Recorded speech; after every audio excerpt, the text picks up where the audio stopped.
Welcome to the Johnny Dell Football Academy podcast on the channel that's trying to answer the whys and hows of the game by talking through and dissecting game film and diving deeper to explain why the X's zig and the O's zag. I am Adam Marino, joined by Mr. Johnny Dell, and we are reminding you, as always, the most fun way to watch is on YouTube, where we go live. There you can comment into the live show. Be sure to hit the notification bell and turn on your notifications so you can be a part of the conversation. We also stream live on Facebook and X. Also, the audio versions are always found on Spotify, Apple, wherever you get your podcasts. Now, if you are live with us in the chat, it's probably because you are subscribed, you've hit the notification bell, and turned those notifications on. So, when sharing with your friends, be sure to let them know. We also love to hear from you outside of our live show. Email us at jonnydelsfootballacademy@gmail.com, and you can always check out the website jfa49.com, as it is the most fun way to support the channel. Also, the way we boost the chat and boost the algorithm is to type out hashtag JD49. Welcome in to a fabulous Friday, February 27th. Feeling good because we have enough juiciness to talk, not Kyle, but we have enough juice in here to talk through some fun stuff. The off season is upon us, and it sometimes can get a little boring, and I don't think today will be a boring show. So I'm joined by, of course, Mr. Johnny Dell. So what did you think of, let's get into, we talked about this before the show, Johnny, like technically not leaked this information, but like the vibe is kind of like that. It adds to the juiciness, if you will. Yeah, talking about the team report cards from the NFLPA. Now, there's been some people are like, "Oh, these are leaked. They're not official. People can do whatever they want with them." No. Okay, here's what's happened. The NFL for a couple years has been fighting the release of the NFLPA players poll cards. So what the NFLPA does is they give every team, each individual teams, they give their players report cards to fill out on how they would grade their team. So and they're able to grade a bunch of different categories. They have treatment of families, home game field condition, food and dining area, nutritionist, dietitian, locker room, training staff, weight room, strength coaches, position coaches, offensive coordinator, defensive coordinator, special teams coordinator, team travel, head coach, general manager, team ownership. They're able to grade all these different areas. And there's two people that have been fighting the release of this for a couple of years. And that's Art Rooney II from the Pittsburgh Steelers and Michael Bidwell from the Arizona Cardinals. They have been fighting the release of this because they don't want everybody seeing that their players for years have said that they are bad owners, that they don't take care of their players, they don't take care of the facility, they will not invest money into the facilities and to make lives for the players better. And the results on the field and with their teams have spoke volumes over the last 10 plus years. The Arizona Cardinals not having had really any success since Kurt Warner was there. And the Pittsburgh Steelers have been in the playoffs because of the Herculean efforts of one Mike Tomlin, who's never had a losing season. But the Pittsburgh Steelers have not been legitimate contenders for well over 10 years. They've always been a good team, not anywhere close to actually competing for a Super Bowl. And it starts to make sense of when you kind of put everything together. The Steelers were living off of the legacy of Art Rooney I when they had their success in the mid 2000s. But then since then, Art Rooney II has not been running a world-class organization anymore. We're living off of the legacy of the Steelers for so long. But yeah, those two owners have been fighting the release of this. And the last couple of years, it gets leaked to the press. is basically the NFLPA. Somebody in there says we're going to leak them anyway. So there's been a grievance and everything's filed between the NFL and the NFLPA. And basically, the NFL was looking at it and saying, these are going to get released anyways. There's going to be leaks out to different independent media guys. It's going to hit everything. So they just stopped fighting. They didn't approve the release, but they stopped fighting. And in response to it, they've released their own statements about things that the NFLPA doesn't allow league people or league affiliated coverage to say about certain players and report on certain players or their players. Like they can't do certain negative reviews after the draft. Like there's a certain amount of negativity they don't allow after the draft about drafted players. So those hit, but what it has done is given us a peek behind the curtain of what the players actually believe about the teams. And I will say the 49ers scored really well in a lot of metrics. Food and dining area, they got an A, home game field, A-, the nutritionist and dietitian, B+, weight room, A, the strength coaches got an A. The position coaches, an A-, offensive coordinator, A-, defensive coordinator, Robert Saleh, got an A. Special teams coordinator got a B+. Team travel was not great, C+. I think a lot of that has to do with the amount of miles they travel, though, and it's just difficult. Head coach got an A-, general manager A-. So everybody who's, after John Lynch as a GM, the players like him a lot. Team ownership, Jed York, for all the guff he gets, A-. What was glaring were the two worst graded categories. That was the training room and the training staff. Yeah. C- and C-. The training staff, the players gave the 49ers training staff the worst grade of any player report cards in the league. Their training staff was graded 32nd out of 32 teams in the league. What does that tell you? That tells you that Mr. Johnny Dell is taking a victory lap at this moment. In a way I don't like to, but I have been saying this since last May, that the 49ers have a systemic problem with their training staff and their player health department, that they haven't actually changed things over. And it is showing. They were the lowest graded area the 49ers got last year in the NFLPA grades. They were a B-, and this year they are a C-. Now, it is important to remember that the year they got a B-, they still had Ben Peterson around. And they were a B-, and then Ben Peterson leaves, and Dustin Perry's promoted into his position. See, Ben Peterson left after the first 5 months of the year, and they were graded a B-, which I was not big on Ben Peterson. And Ben Peterson left supposedly to be closer to his family in Atlanta, and Ben Peterson leaves, and they have Dustin Perry. Then it's only Dustin Perry's show this year, and they get a C-. The worst grade in the league. The Chiefs got a C, and the Packers got a C. The Packers were also one of the most injured teams this year. And this stuff drives me nuts, especially when I see most of the beat reporters, just kind of glossing over this. These have been released, and what I'm seeing from half the guys is, they got strong grades in these areas, coach, GM. Their lowest were in the areas of training room and other stuff. Or they'll do that, or they will say it is notable that they got a C- in for the training staff, which is to be expected in a year where they had so many injuries.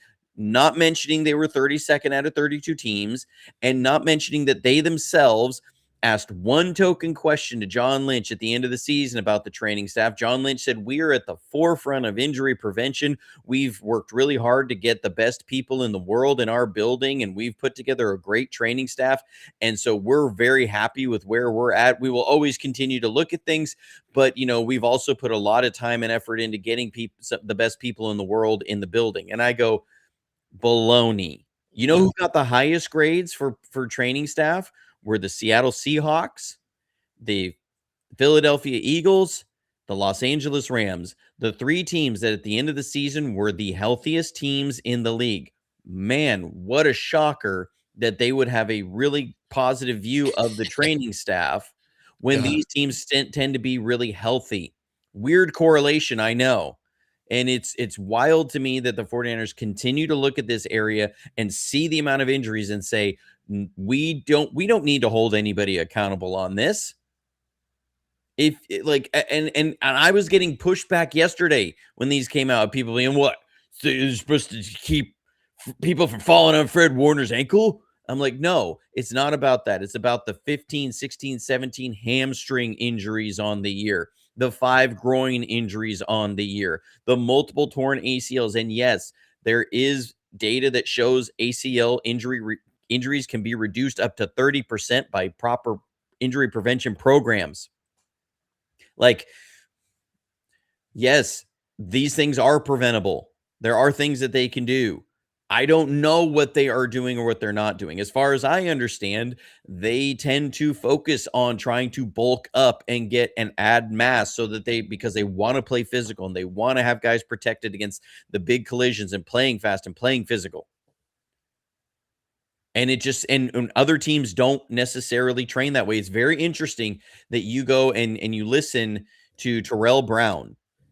He was on the Gritco podcast, and it was really fascinating because Dante Whitner said, man, we never saw T Brown in the training room or in the weight room. Like, dude wouldn't do hardly anything. Like, he's like, I never saw him at the squat bar once, and he was like, yeah, I didn't believe in it. I didn't believe in squats because I like. So what if I can squat 500 pounds? I'm a corner. I don't need to be able to go lift a guy or drag a guy a long ways. I need to be explosive, and I need to be able to get down the field, and I need to be able to go with speed and everything. And he was instead spending some of the time that other guys were put in the weight room making detailed notes. And Dante was like, this was the most detail oriented guy. And T Brown had a very good stretch with us here. It's fascinating when you look at that approach and you say, okay, that's very different from what you hear from the 49ers. They're constantly asking guys to put on weight. They're constantly asking guys to bulk up. They're constantly asking guys to get stronger. They always say that about rookies. Like, you see this, and then they'll get their sophomore year. And Kyle Shanahan, when talking about certain guys, he will say, he really did things the right way this offseason. He added weight. We wanted him to put on a little more weight and be able to handle the things of the NFL. I've heard him say that so many times. And so people want to get caught up on the substation. They want to get caught up on the freak injuries and say, well, it's just bad luck. Nick Bosa's bad luck. Fred Warner's bad luck. I'm like, I'm not talking about those guys.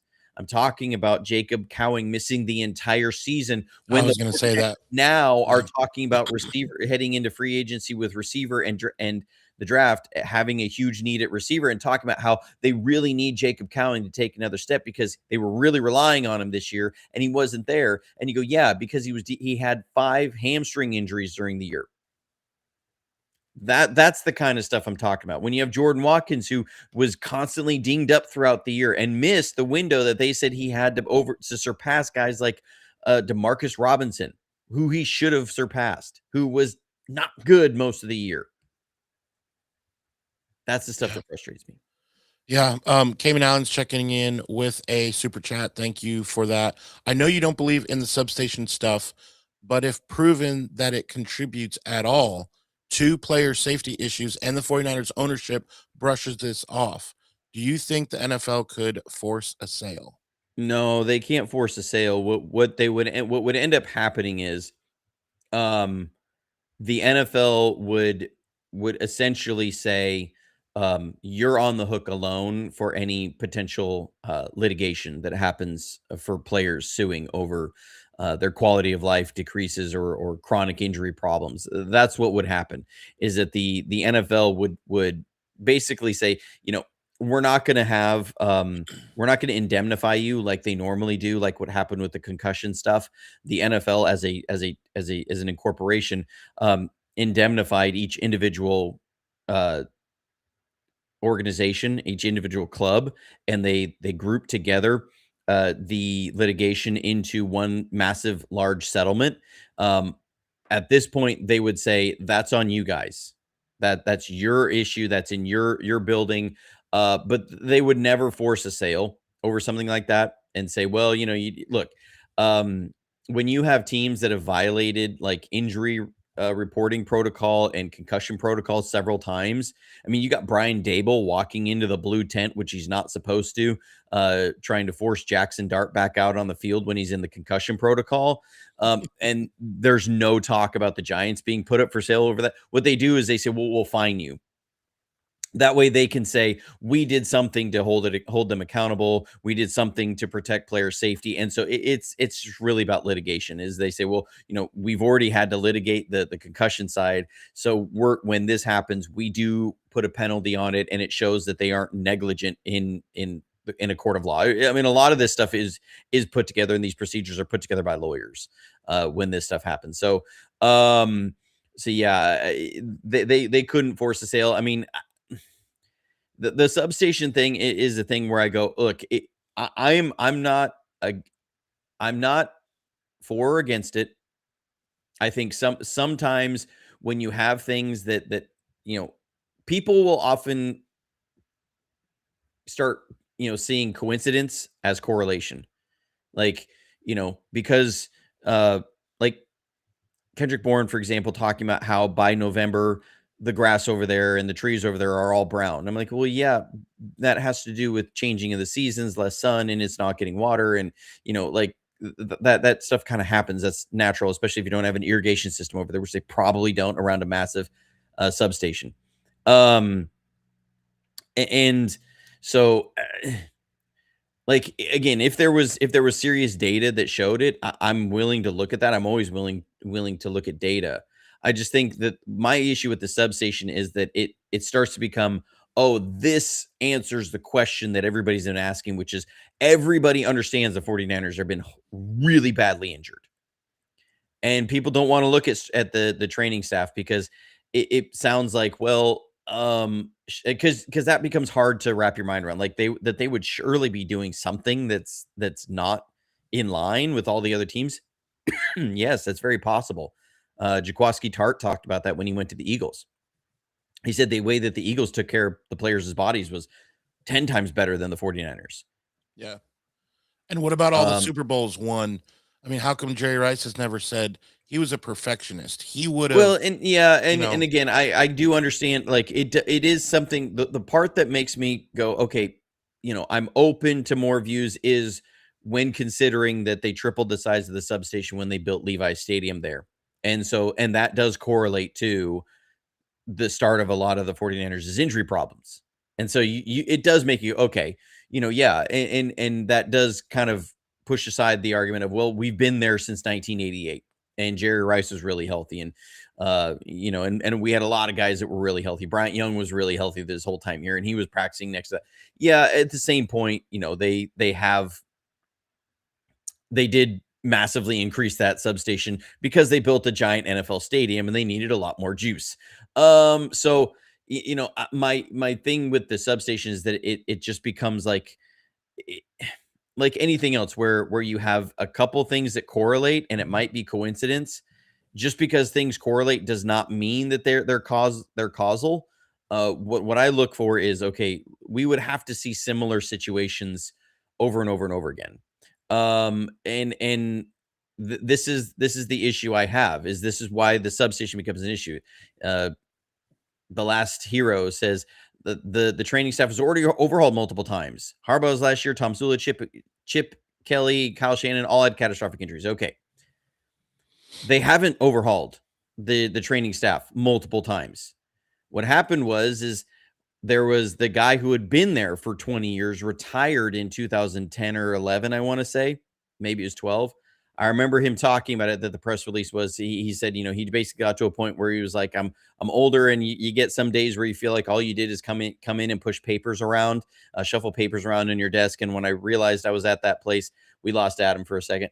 And he's like, when I realized I was at that place, I knew it was time to retire. He retired and they hired somebody else. So then they were there during the Harbaugh years. When Harbaugh left, Chip Kelly said, he had his own approach to everything. You can remember LaShawn McCoy talked about that when he was in Philadelphia.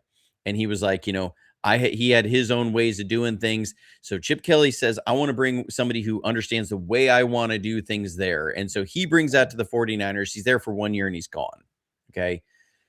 Then when that happens, Kyle Shanahan came in and he hired Ray Wright. Ray Wright had worked with Kyle Shanahan had worked on a staff with Ray Wright with the Houston Texans. Ray Wright was an assistant strength and conditioning coach with the Houston Texans when Kyle Shanahan was there with Gary Kubiak. So he hired Ray Wright as the head of strength and conditioning, and they had Jeff Ferguson, who was a holdover with the 49ers. And so he was there as the head of player health.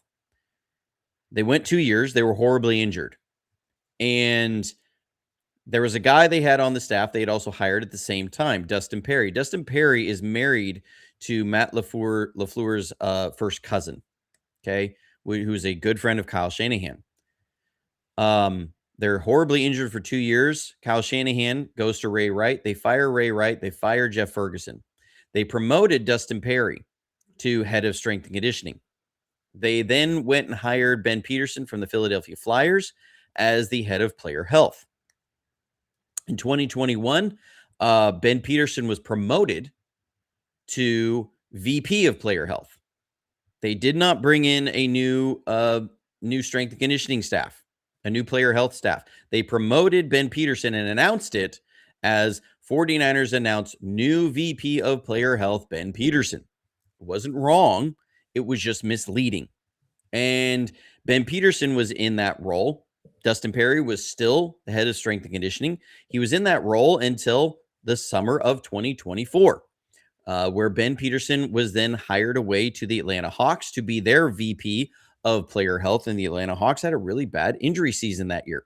And it was supposedly because he wanted to be closer to family. He's from the East Coast and he wanted to be closer to family.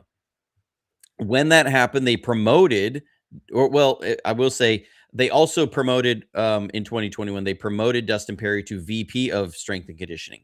So they announced both of these changes. They said new VP of player health, new VP of strength and conditioning. And then after Ben Peterson left, Dustin Perry was then promoted again to be VP of player health. And he oversees the implementation of all player health protocols. That would be the training staff, to the training regimens, to the coordination of all of it, to player regeneration schedules. And Dustin Perry has been there ever since. You can go to the 49ers' website and you can check all of this. It says Dustin Perry. You look at Dustin Perry's profile there, and it talks about how he has been with the 49ers since 2017. He has been with the team for 9 years. You can see it on his LinkedIn. You can see it on Ben Peterson's LinkedIn. These things are all there. So they have not actually overhauled the strength and conditioning staff multiple times. They really have done it 2.5 times since 2014. That's not exactly a number of times when you are going on 11 years of being really badly injured. That doesn't mean that that's not an issue. Just by the sheer fact that Dustin Perry and Ben Peterson had the same approach on everything, and they've had that since 2019. You can just say from 2019 to 2025, you're looking at 7 seasons, and we're top 10 injured in 6 of the 7. That alone should be enough reason to say change needs to happen. Then you have player report cards on top of that further reinforce that. If we had a secondary that was bottom 10 in the league in 6 out of 7 years, we would be sending our defensive backs coach out the door. I promise you we would. We did send Nick Sorensen out the door with 1 year of underperforming with the defense. We sent Steve Wilkes out the door with 1 year of underperforming on the defense. Why do we have a loyalty there at the player health department when the results on the field do not justify that person staying there? When your job the job description is to keep players healthy, to have players return from injury quickly and effectively and not be re-injured during that time, when that is your job description, somebody who is counter to me, I've told them, justify Dustin Perry keeping his job. I don't like calling for people's advice. I don't know Dustin Perry. He could be a fantastic person. I might love playing a game of poker with him. I don't know. I don't like calling for people to lose their livelihoods. This is the NFL though, and there's a level of accountability and pressure that needs to be applied here. Somebody who doesn't believe me, justify him staying in that role by the track record or some data or something. Nobody has been able to justify this. And that's the problem I have. It's always arguments up from the side. It's always, well, it's this, it's player age. Oh, it's all the games that they played. I've run those through all the tests. It doesn't correlate. They don't have a strong correlation to equal why the 49ers have been highly injured. I say justify him keeping his job, and nobody can do it. And they always come with side arguments. It's always change the subject and say, well, are you saying that Dustin Perry? No, that's not what I asked you. I didn't ask you to tell me why Dustin Perry should have avoided Fred Warner's injury. I'm saying by his track record, by what the 49ers have had, justify him keeping his position, and nobody can do it. Maybe somebody can at some point. I'm laying that challenge out there. What is the leverage that Dustin Perry has over the 49ers? What dead bodies does he have in Shanahan's basement or weird? Check in with a super chat real quick, and because we will get into that. Glass City just got here recently and wanted to make sure. No, you did not miss. We have not talked about Renardo Green trade talks from ESPN. They say 80% chance he gets dealt. We will get into that. Let's put a bow on these grades. Can we take 30 seconds and just all make fun of Arizona together? That's fun. Yeah, I mean, Michael Bidwell, you see why they didn't want it released. Why they didn't want it released. It's like the Epstein files, bro. It's bad. My gosh. They wanted to cover up because they ranked 31 out of 32, I believe. The Arizona Cardinals. Yes, they ranked 31 out of 32. Let's go over this. Treatment of families D+, home game field B, food dining area C-, nutritionist B, locker room F-, training room D-. Their training staff got a B- though. Like their training room was graded worse as like worse condition and less up to date than the 49ers, and yet their training staff was given a better grade. Weight room D+, strength coaches B-, position coaches B+, offensive coordinator B-, defensive coordinator C+, special teams coordinator B, team travel C+, head coach B+, and they fired him. General manager B. Now that could be their new head coach. It could be their new head coach. I don't know, but team ownership. Team ownership F. Now, with one thing that's reported from their thing with treatment of families is that they don't provide childcare on game days. So like most teams have a nursery and like a kind of a daycare for football players as young kids during games, and the Cardinals like, nah, we're not going to pay for that. No, we're not doing that. $23 billion the NFL made total, and they can't spring for childcare.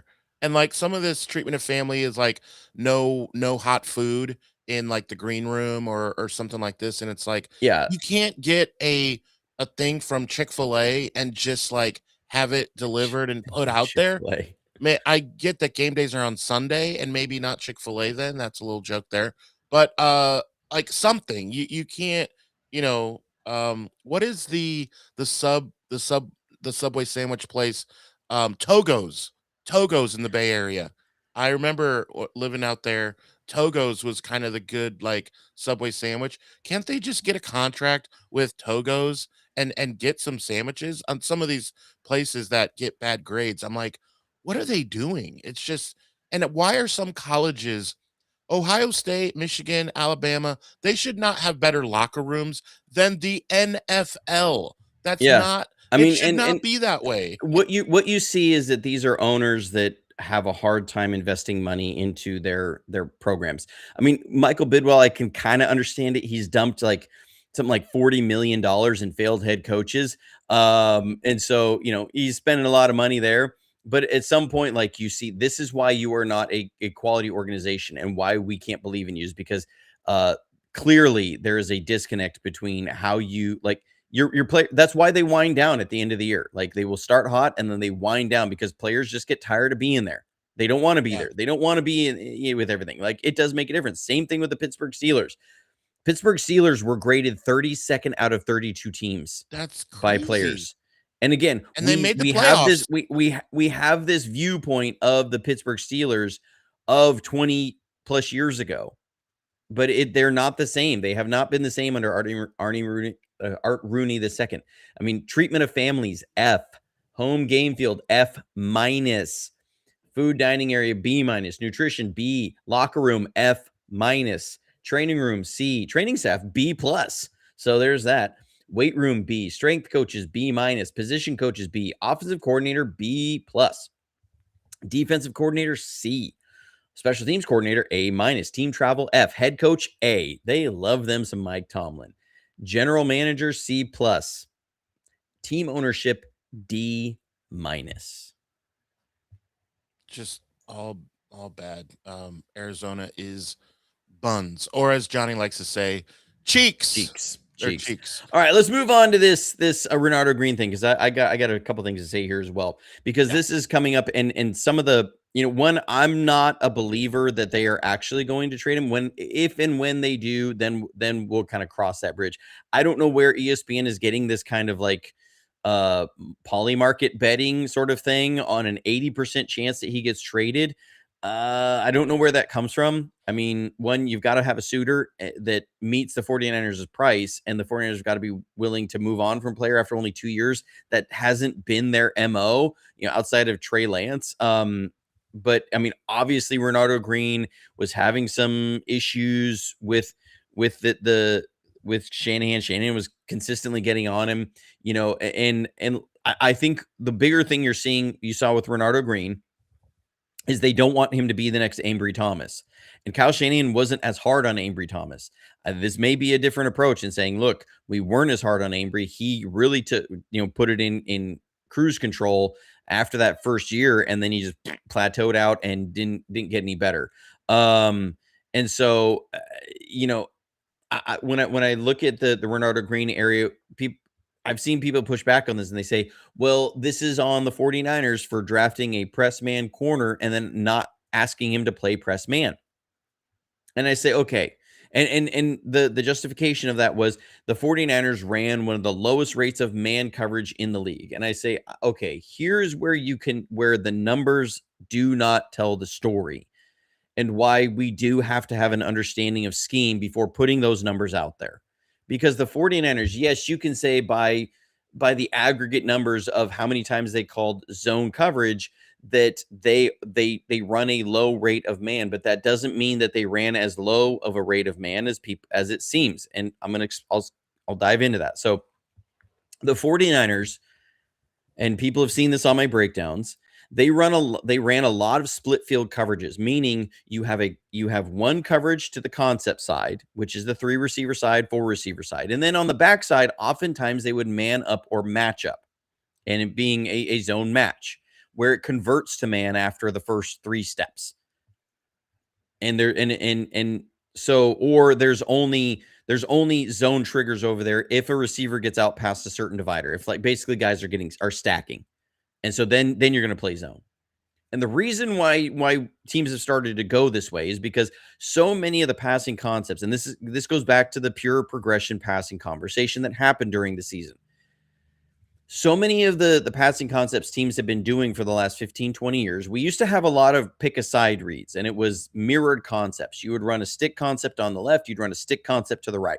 Okay. And you were reading off of, if it was cover 3, for example, you get 4 players. You're going to say, which way does this linebacker shade? And I'm going to work the other side. So it's a pick a side read. It's based off of one guy shading a certain way or not. And you'd pick a side. John Gruden used to run those all the time. Bill Walsh, Mike Holmgren. Okay. Then you started to get a lot as defenses started to figure that out. And they said, well, we're going to keep things static, and we're going to balance the sides. And we're going to run more cover 2 and more Tampa 2. What you started to see was, okay, now what we're going to do is we're going to have multiple options. So we're going to have a cover 3 beater to the right side, and we're going to have a cover 2 beater to the left. And so like you see this in Shanahan's playbook, especially 2-minute, you'll have a lion, which is a double slant, or you'll have dragon, which is a slant flat. And so what you have is the slant flat is your middle field closed concept side. Your lion or your double slant is your middle field open. So you have cover 1, cover 3 is going to be to the right, cover 2, cover 4, cover 6 are going to be to the left. Okay. So the quarterback was going to read that out. So you have answers for multiple coverages within there.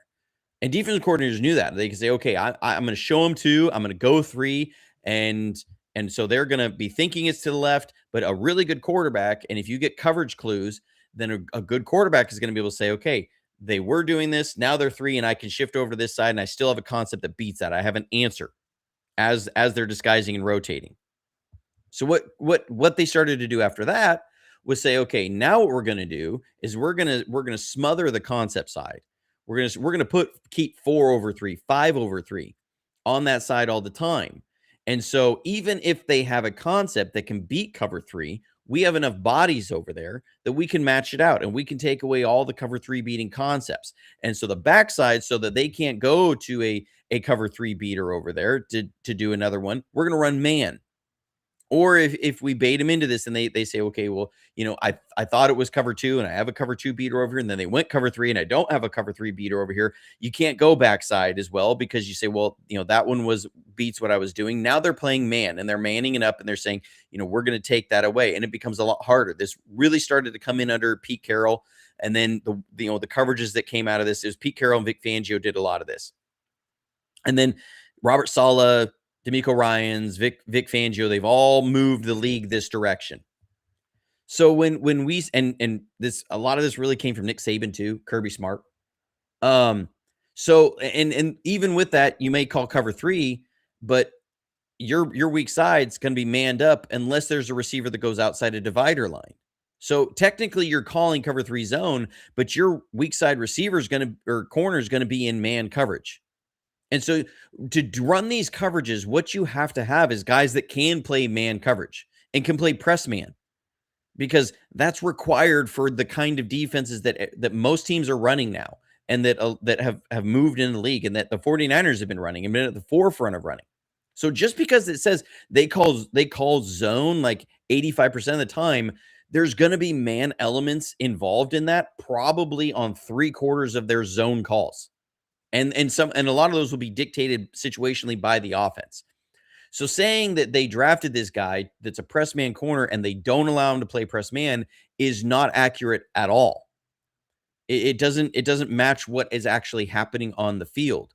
You have to have a guy who can play press man, and that's why they draft press man corners and try and teach them to play zone, because it's easier to find a guy that you can teach zone than it is a guy that understands zone who has to learn how to play man. Those are inherent traits. You have to have certain feet quickness, hips. You have to have length is what they want to play press man. You aren't seeing a lot of press corners that are 5'9", 5'10". Like, it doesn't work that way. You see these guys who've got to have length to play press man, and they've got to have certain inherent traits. So they draft press man corners. That was Darrell Luter. He was a press man corner. He was from a small school. That's why they drafted him. Ambry Thomas was a press man corner.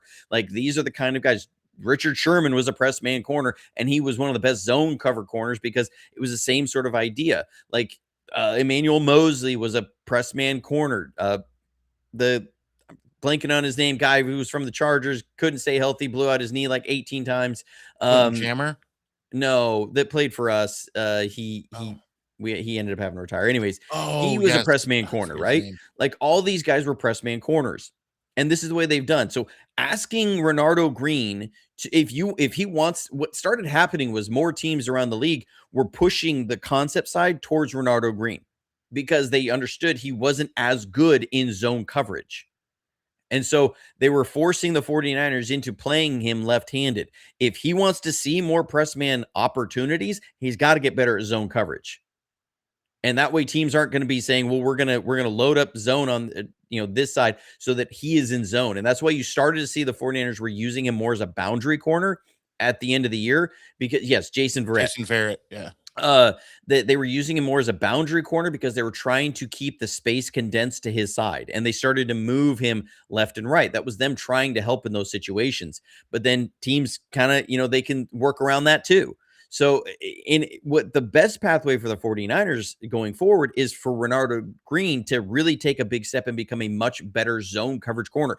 That was the tipping point between Diamador Lenore and Ambry Thomas. Ambry Thomas, when he came in, he was a very good man coverage corner and really struggled playing zone. That's where he did not grow. Diamador Lenore was much better at playing zone than he was man, and as he had his time in the slot, became very good as a man coverage guy, and now can do it, and now is pretty darn good at both. They need Renardo Green to improve on the zone coverage side. That is the best pathway for the 49ers, and if they don't believe he can, that's why you start seeing some of the trade rumors.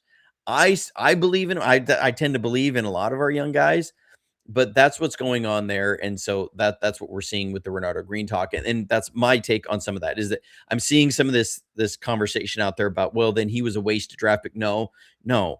They are always going to draft press man types because you need those inherent traits to play the kind of defense the 49ers are playing. Like you don't have the Josh Normans as much anymore. The smaller, undersized corners who were zone specialists.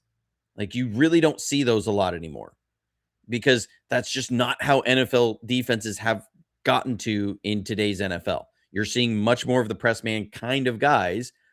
And people say, well, they just need to play more press man then. No, because here's why the 49ers don't do that a whole lot. Because when you do that, you have to build your entire team to play man coverage like the Cleveland Browns did under Jim Schwartz, or the Kansas City Chiefs have done under Steve Spagnuolo. You have to set up your whole team that way. And that doesn't mean that the 49ers have gone the wrong way about building their team, because you have a guy like Fred Warner. Do we really, do we not remember that in the Super Bowl, Steve Wilks said, I'm going to go take that approach and I'm going to go press man across the board because I believe I have some corners like Charvarius Ward who can do that, and it's really good for my secondary. But then you end up, Andy Reid sees that and he isolates Travis Kelce on the weak side alone on Fred Warner, and Fred Warner is having to guard Travis Kelce on a three-way go in the Super Bowl and giving up a 20-yard reception on what would be the game, what would be a drive that tied the game. That's the problem you have with that, is that then you expose a guy like Fred Warner, asking him to do what he is not as good at and what we shouldn't expect him to be really, really good at. You're asking D. Winters to play man coverage like crazy.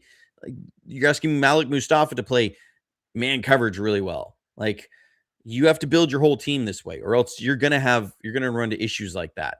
So that's why I push back on us. But, we'll see where Renardo's Green development goes from here.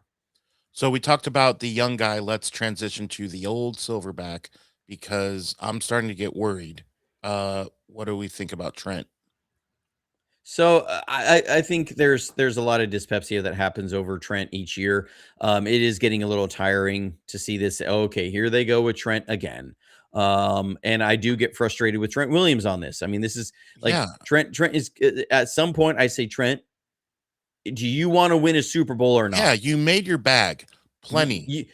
You are right now. He is number 2 behind Khalil Mack for most money made by a non-quarterback.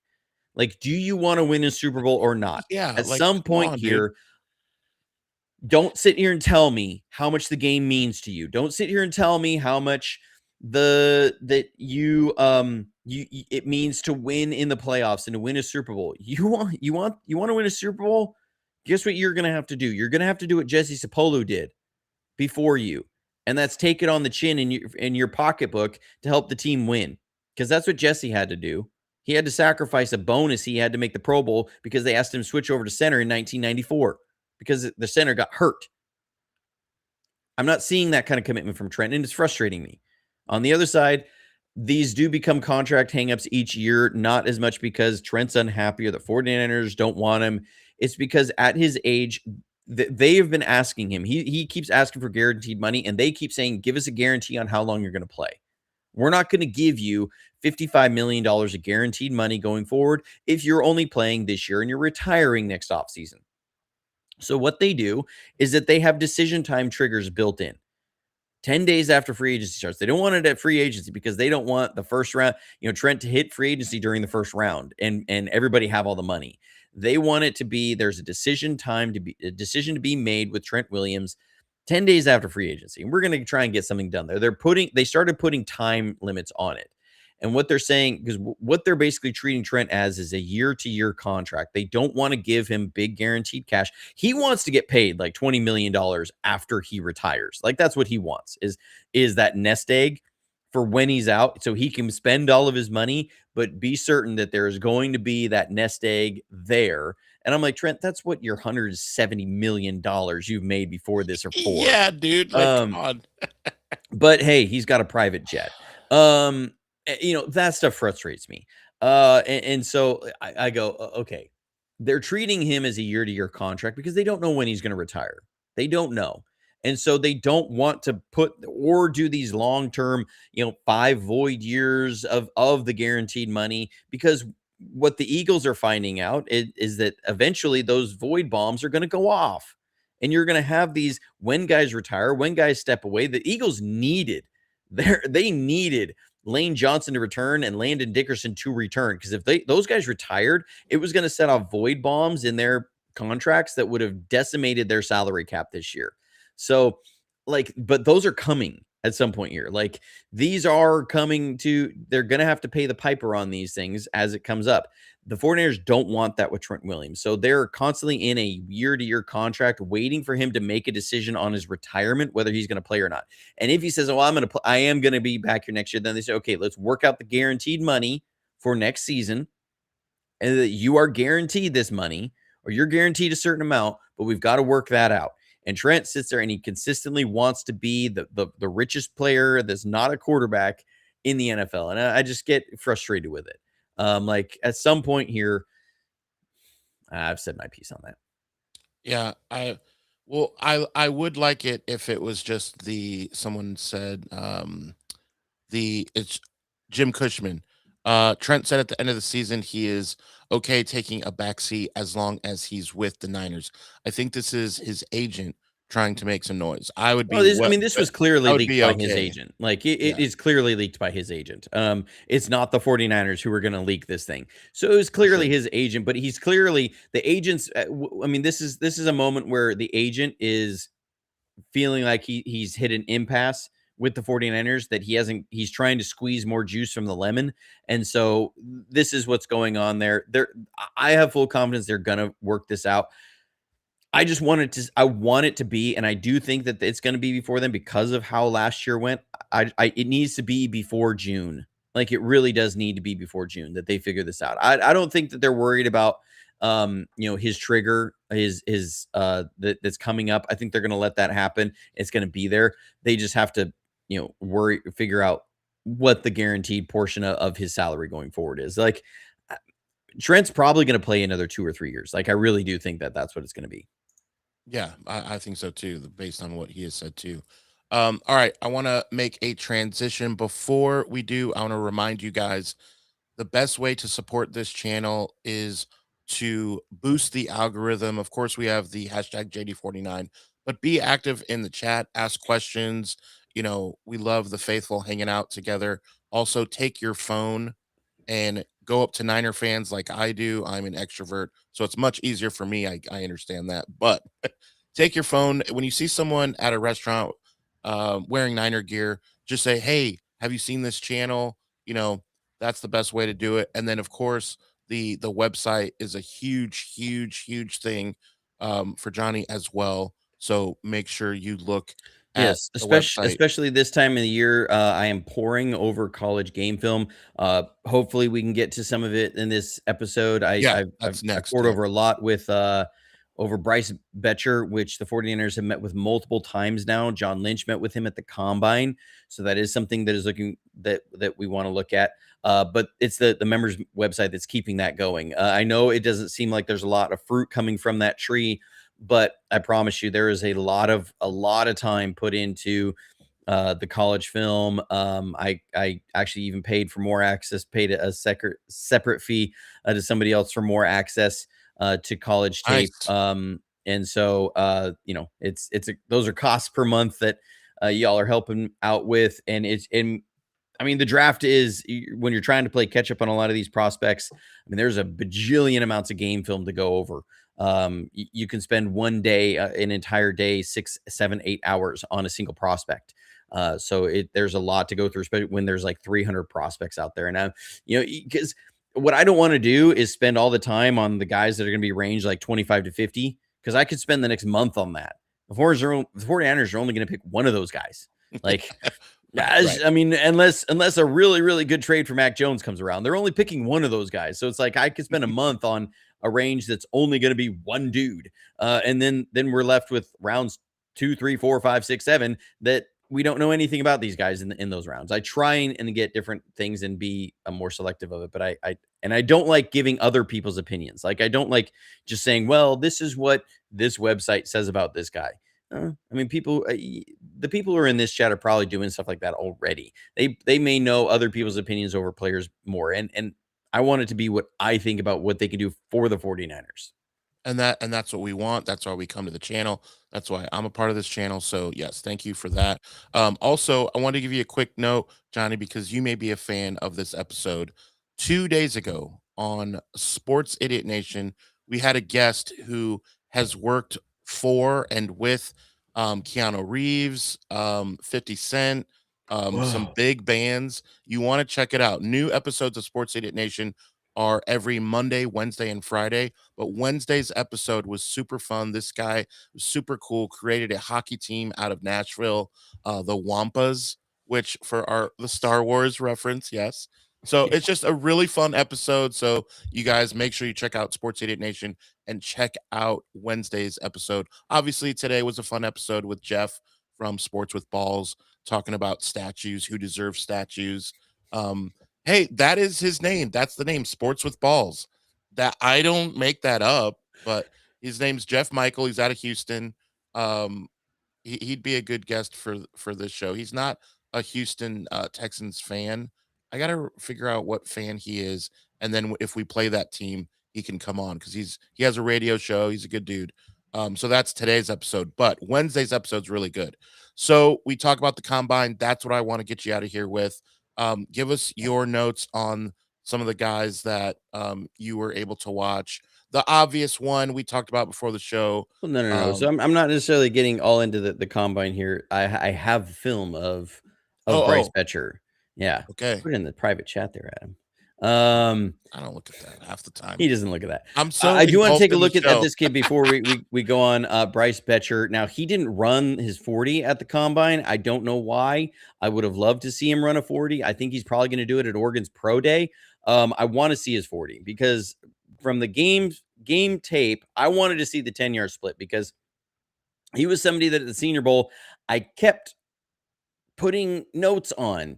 And I didn't want to. Like the first day, I was like, I'm not sold on this Boettcher guy. He seems a little. He didn't look like he had the long speed. He didn't look as dynamic as like a Kyle Lewis who ran a 4.53 and a great 3-cone and was dynamic at the Senior Bowl. I think that kid's going to be gone in the second round. The 49ers aren't spending a second round pick on Kyle Lewis. Kyle Lewis gives you Derek Brooks vibes.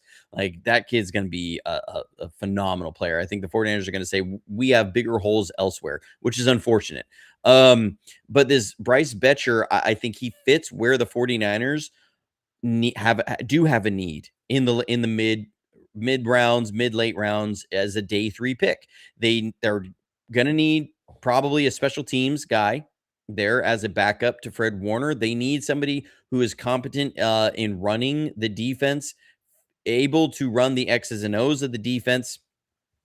If and when Fred Warner is not there was a huge drop off from that when the 49ers lost Fred and Tatum Bethune came down. This guy is very much like the bizarro Tatum Bethune. Tatum Bethune, dynamic speed, not always a sure tackler, and really struggled orchestrating the defense, really struggled in coverage. So here's my scouting report on Bryce Boettcher, and he met with the 49ers, a formal meeting at the Senior Bowl, and then had a meeting with John Lynch at the Combine. So this is a player that the 49ers have met with multiple times now. He was a walk-on in 2022 at Oregon from the baseball program. His left fielder pedigree shows in his coverage footwork. He was actually drafted into the MLB by the Astros, I think, and he forwent that draft to go to college, play baseball, and then wanted to play football. And his quote was, I wanted to play football because in baseball, they don't let you hit anybody. He takes angles to try not to let guys past him on outbreakers, converted safety, and it shows. He started as a defensive back there with Oregon, and they then converted to be a linebacker. He uses good leverage to advantage and attack angles for coverage, attacks downhill like a safety from deep run support. He's a smart, headsy player who rarely is out of position and plays very assignment sound. Director of traffic and fantastic in coverage. Slower than other linebacker prospects and will be a reason he's a mid-day 3 pick and not a potential day 2 pick. I will be surprised if his 40 time is sub 4.7 and he didn't run his 40. That lack of speed shows most in the 15 plus range. Initial 5 to 10 yard closing speed is solid, but hips are a little stiff. Often relies on hands and contact. If he fails to get a hand on guys, he can be beat badly in coverage. Plays like a safety against a run, avoiding blocks instead of defeating them, and can struggle disengaging from blocks quickly. Needs to add more thump against NFL running backs to prevent yards after contact. Traits are similar to an old school linebacker in a new school body. So he's 230 pounds. He's 6'2", I want to say. So he fits that profile type that they have, 6'1", 6'2", 230, but he doesn't have the foot speed. Now, here's where you see that this left fielder action, okay? What do left fielders do on a fly ball? They first take steps back, and then they go attack the fly ball. That's what he does here on these outbreakers. He creates good angles for leverage on these outbreakers in coverage, and you see it over and over again. That's a 3-yard gain. You're fine with that. If that's where an offense is going to go. Okay, we're going to dump off to the running back, quick to the flat, and he only gets 3 yards. I'm fine with that. Here you're going to see the same thing. Okay, here are the running backs coming out. He's seeing it's going to be an outbreaker. He's going to gain depth and then attack downhill. Keeps the guys in front of him, and that's a 1.5 yard gain. You're fine with that. Then and you see it from the end zone as well. The next rep you're going to see when guys start to head vertical, he likes to get hands on them. He wants to use contact to slow guys down. Here's a little bump motion so many teams are using. This guy's going to come out and he's going to go wham. And he's going to boom, contact, good coverage. I like that. I'm fine with that coverage. You make a running back make that kind of a catch and a quarterback make an accurate throw like that. I'm fine with that. Now, the problems come in that because this is his modus operandi, when he can't get a hand on guys. So you see it right here. Whiffs on the hand, and it should be a touchdown. This happens. You're going to see this multiple times. We got to be honest about some of these prospects. Now, again, I am usually pretty positive on most guys because I don't see it as there's a number. Some guys that are good, some guys that are really bad. I think it's different levels of good, and there's a lot of good players in the draft. I'm not one that's going to bag on players because they're a 5th round pick. There's still going to be some quality traits they're going to have that got them drafted in the NFL. They still made the NFL, which is much better than many of us have done. But we've seen 5th rounders turn into absolute gems, and it comes down to player development and can they fit the roles. But you're seeing this over and over again when he can't get his hands on guys that here the verticals against running backs become a real problem. And he's over reliant on hands when guys turn vertical. Now, I will say one thing that he's really good at is these short passes, these outbreakers and inbreakers. As long as it's not going vertical and he doesn't have to try and get his hands on him, he actually is really strong in coverage. And so this looks like a safety when you see him. These are a lot of the same issues you see with safeties in coverage. But when he can come out here and he's going to cover this choice route on an inbreaker, this is where it sets him up. He's got great coverage instincts on these, and he gets the pass breakup. He didn't allow a single reception in these one-on-one drills on inbreakers. And those quick outbreakers didn't allow anything more than what would be a 2 or 3 yard gain. And so even with a double move, boom, there it is. He's still there in coverage. I like the feet. I like the hands. The way he reads the body. He plays these like a safety, and he protects the middle of the field. So you see these over and over again on these reps, inbreakers covered all day long. So Those are some things I really like about Bryce Boettcher. Now, here he is in some of the team drills. Where I said he's got this good 5 to 10 yard trigger. When he sees it and he can shoot the gap, he will fire that gap, and he's got enough speed. Here he is. He comes in there and he's going to blow up what would be a power play. So they're pulling the guard. He's going to read it quick, and he gets in there to stop the play. Now, they don't want him tackling these guys because, well, it's practice. They don't want him tackling, but see how quickly he reads and pulls it. Boom, there's the trigger. Okay, this is not what we saw from Tatum Bethune last year. Tatum Bethune would sit, and then he'd fire. Okay, well, your speed doesn't make a whole lot of help there when you're 3 steps late. I will take a guy who maybe has a step slow if he's 3 steps early. So, because he's still going to get there earlier. So he gets in there, blows up the run, and you see he's able to do that. Here they're going to have a run off the right side, and he's going to see it and pull the trigger quickly. I love his quick trigger against these plays. And it doesn't mean that he's always out of position then against play action passes. He sees it, diagnoses it really well, what's in front of him. Again, we didn't see that as much from our backup Mikes this last year. So there he is, sees it, boom, there's the trigger, and he's there. Again, they don't want him making tackles and everything. Here he is at Oregon. So now we need to see this in the game film. This is against Indiana, against they got Adam's boat race team there. Okay, so they're going to run a little toss play out here. And again, watch the trigger. He's got the 10-yard burst to make these plays. So here they run the toss. There's a trigger, gets through, and makes a tackle against number 1. Who is that, Adam? That running back? Yeah, number 1. That's your favorite, isn't it? No, Kalen Black is number 8. Come on. This is Indiana. It's your team. It's not my team. No, it's not. Oh, you're from UCLA. Indiana. I don't care. I'm a UCLA fan. Okay. Anyways, fall into the lake. I don't care. Let me make sure I got my notes right. Okay, so you see that here they're going to run. This is going to be a sweep out here, and you see he's able to get out on the run. There it goes. He's going to get out there, and he's going to beat this tackle out there, maintain. He's the last line of defense on the edge, so he's going to come take on the tackle with his inside arm, keep his outside arm free. He stretches this out, and he makes the play. So I like that. He's got enough 5 to 10 yard burst. This is against Kalen Black. This is the kid I really like out of Indiana. He's able to get in there, make the tackle. That 10-yard burst is there. Now, when I say he needs to add a little thump in the run game, this is Kalen Black, and you'll see one reason I really like this kid. Boettcher's going to try and come up and fill in the hole, and this is a collision, and he gets run over. From the all 22, you could see he lost about 3 yards on that engagement. Needs to add a little more thump in the run game. Here, they're going to run right at him, and he gets pushed into the end zone. Needs to keep his feet driving. There it is. Oh, no, and that's him on the ground. You'll see it well from the other end zone angle. I'll just fast forward it because you can't really see it from that end zone angle. Here he is, right here.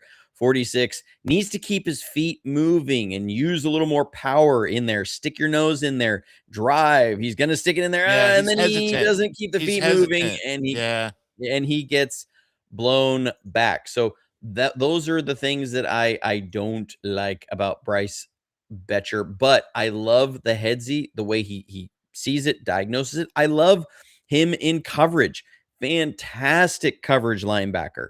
So here, this is in the 2-minute drill. So this is this is situational awareness. They're running Tampa 2 here. 2 minute, it's down at the 10-yard line.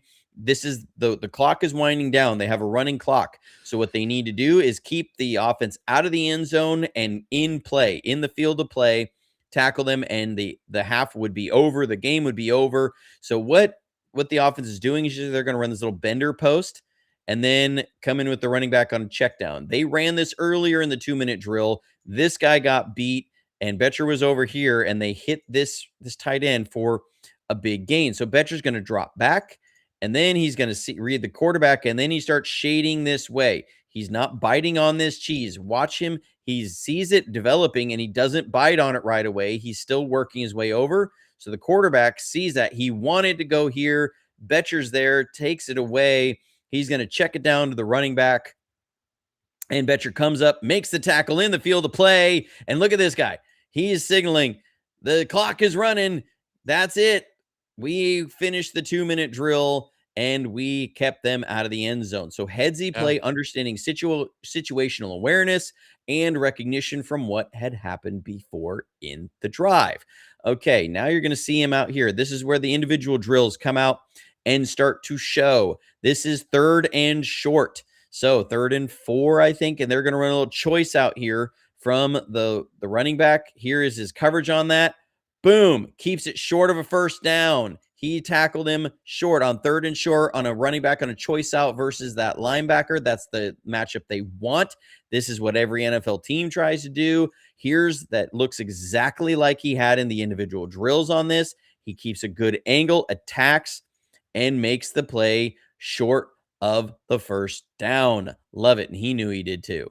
The spot was there well short of the first down on 3rd down. You love to see that. The translation of the individual drills to the team drills. There he goes. Attacks that choice out. Quick trigger. Love it. Okay. Now we're going to be moving on. Again, in coverage here. Here he is. They're going to run this little, they're going to run a little rub under here. Going to go or pull shallow, and then the running back's going to come out into the flat late. So what we see here is where that left fielder peripheral vision, left fielders got to track things, but to be aware of obstacles in their peripherals. He's going to keep his eyes on the quarterback and this running back out to the flat, and he's going to work underneath this interference with his peripheral vision. And he gets out here on the running back, and again, there's a stop. They don't want him to tackle guys in practice, so he doesn't finish the play. But if you see it from the end zone, watch his peripheral vision on this to avoid the interference. So he's going to keep his eyes are on the quarterback and what's happening here the entire time, and he's going to slip under this without taking his eyes off of what's happening. That's that great left fielder peripheral vision I love to see.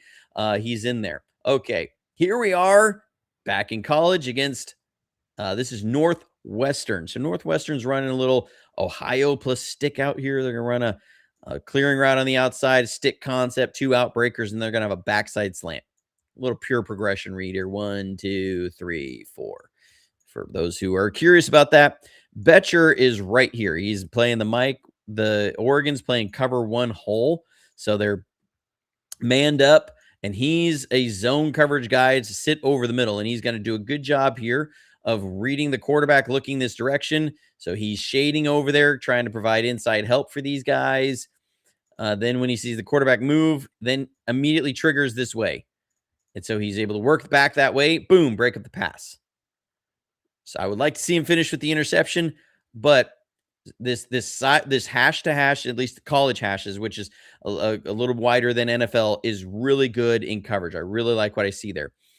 Here, he's in man coverage on the running back. So this is going to be another hole call. He's not the whole player, but he's going to be here and watch the peripheral vision to be able to keep eyes on the running back, but also read the quarterback to this throw. So when this throw triggers, he's collapsing on the backside slant and is there and gets the interception. He's off and running. I love that. Again, the smart headsy player, aware of what's going on, isn't overwhelmed by what he's seeing in front of him, is really evident. You're going to see it from the end zone. Here is 28. Works that way. He's in man coverage on the running back, and he gets himself over there, gets an interception. Look at him go. Making some moves. Breaking tackles. Spin move. Yeah. He hit the circle button. Yeah, he hit that circle button. And again, headsy player, good attack. Here's him again against Indiana. They're going to run a little RPO here. So it's going to fake this or read this run in a wide receiver screen. The read is on Boettcher. Okay, and he understands that. So he understands when this starts working out that he takes 2 steps in. He knows Fernando Mendoza is going to throw this out here. And so watch the trigger. This is film study coming together. You see it. He's bluffing it, and he goes, okay, now I know what's happening. And he flies out there and makes the tackle on the wide receiver screen. Love to see that. Now, this is a great game. If you want to go watch a great college football game, go watch this game of Indiana against Oregon. Great game. It was tight throughout most of the game. Let's see what's my note on this one? Okay, so this is going to be another choice route. They're going to come out here and run a choice on this running back. And you're going to see, here's the arrow to Boettcher. You're seeing again the same traits we saw in those individual drills, right? When these guys ran these choice routes, he was all over it. And this is where Mendoza wants to go with the ball. He saw the coverage, didn't like what that they had this. Again, this is what we're talking about with the Renardo Green situation. Zone out here, matching man to the backside. That Mendoza wants to go to the choice route on the linebacker. That's his winning route he sees, and it's not there. He wants to make this throw. Boettcher's going to come underneath it. So Fernando Mendoza's got to break the pocket and throw it away. Here's your number 1 overall pick, not being able to go where he wants with the ball. And you'll see it right here. He's underneath that, eyes to the quarterback, that peripheral vision. Love this kid in coverage. I really like this. We're going to see him. Here he is. This is one of the most fantastic plays you're going to see from a linebacker. This is almost like the old Spider 2 wide banana. They're going to fake a run up the middle, and they're going to bring this tight end across. Like he's going to have a kick out block, and he's going to run to the flat. They're going to run this little banana route, corner route, and clear this out. So it's kind of like a flood concept here, off play action. But the challenge here is that Boettcher's got to read this out for his run fit against this run fake, and then also try and cover this guy screaming across the formation to the flat.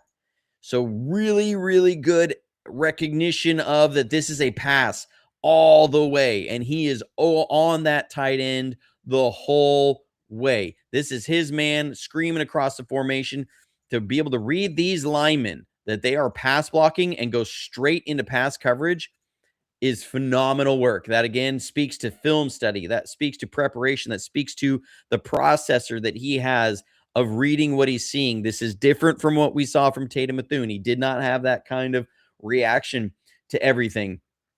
And then they're going to try and target him again on this. You see this, they're in man coverage.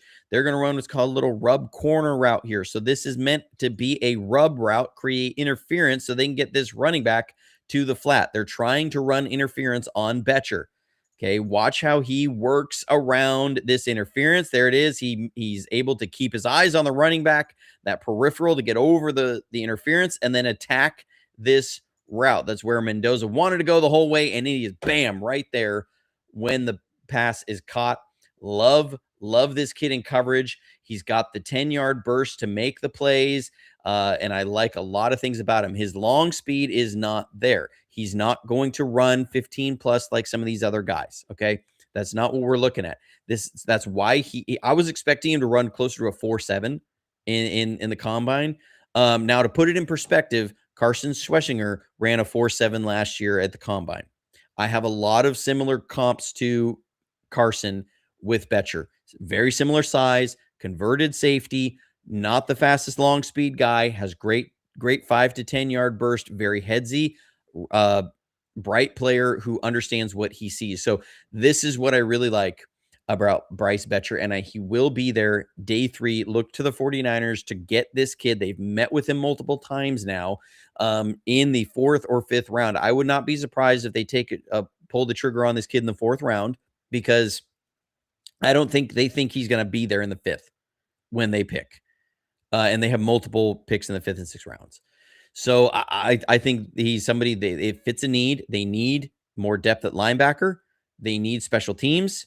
And they need somebody who, if Fred goes down, somebody else can step in there and run the show.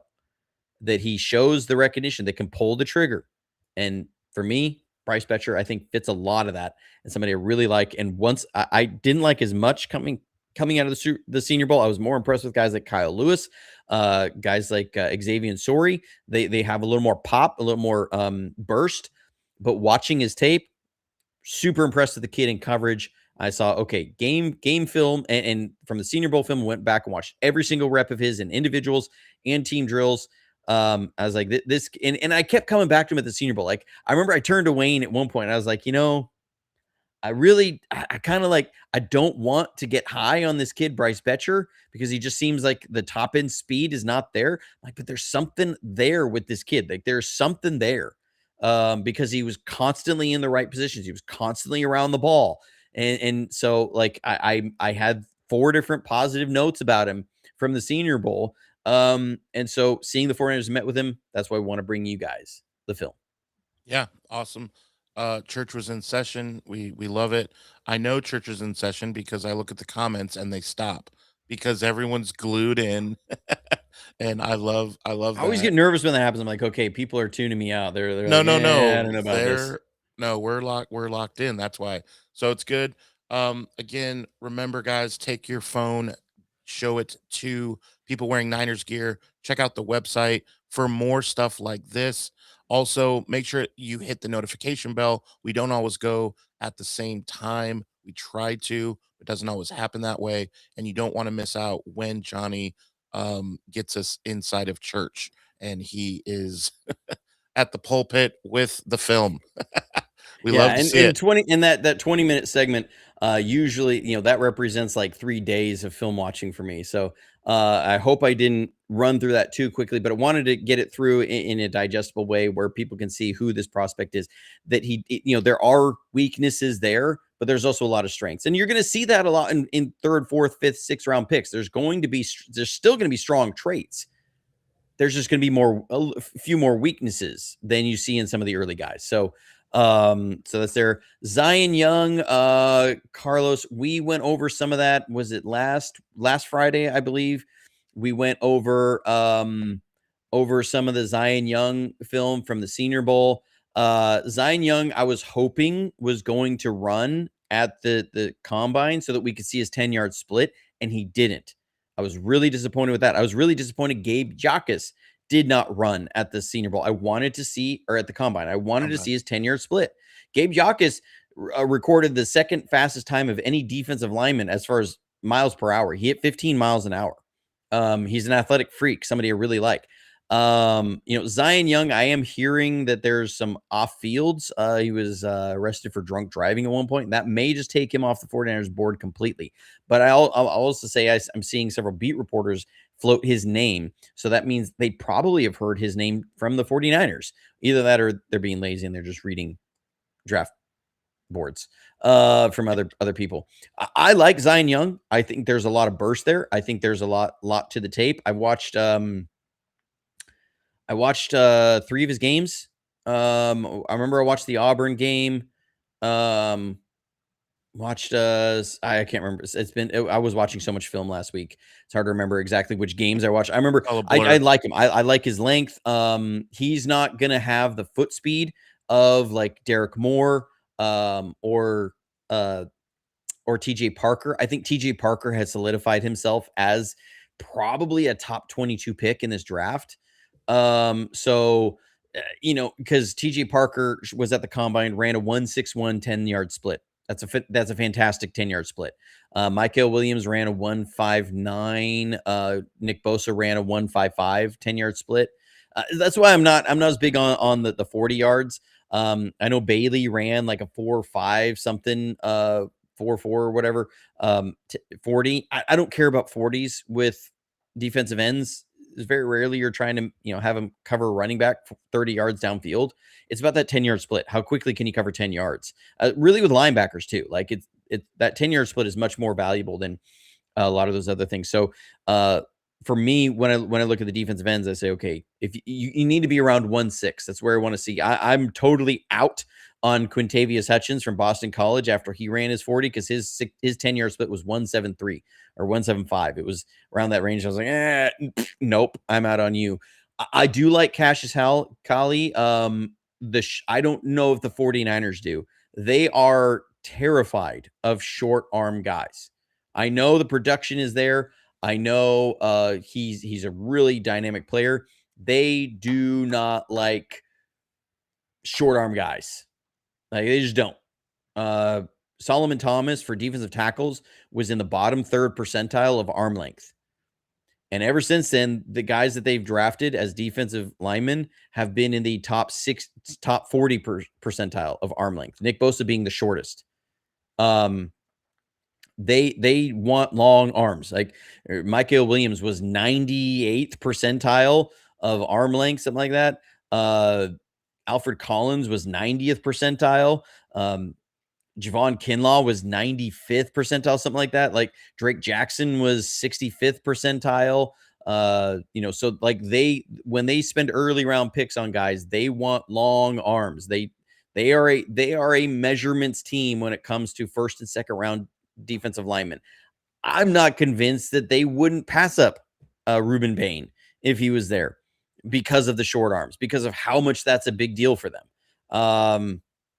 I wouldn't pass up Ruben Bain for nothing if he's there at 27. I will think that I don't know. It just seems suspect to me that these two guys, Cassius Howell and Ruben Bain, if you don't know, they both measured less than 31-inch arms at the combine. And these would be like the two shortest armed guys coming out at the combine since 1999. Like, and that nobody was near the top of the league in sack production as a defensive end player that had less than 32-inch arms. Like they were all 32, 33, 34-inch arms is all the guys at defensive end that they had. So, Cassius Howell, I love his athletic traits. I just don't. I think the 49ers probably have a third round grade on him. That's what I think. Yeah, we'll have to dive in probably more with more players, especially as you have more film. We definitely have the time. So again, hit the notification bell. We try and go Monday and Friday, guys. But you never know. So make sure you take your phone, show it to people, make sure they hit the notification bell, make sure you get notified when we go live. In the meantime, I mean, so what? Well, Adam, do you know what your arm length is? I know it's like 30 when I buy my dress shirts. Isn't that the Yeah. I think I'm like 16 and a half, and then 32 or 33 is the shirts that I buy. I don't Mm-hmm. is that Yeah, I mean, so put that in perspective, like Cassius Howell may have shorter arms than you. I mean, would you draft a guy who has shorter arms than you as defensive end?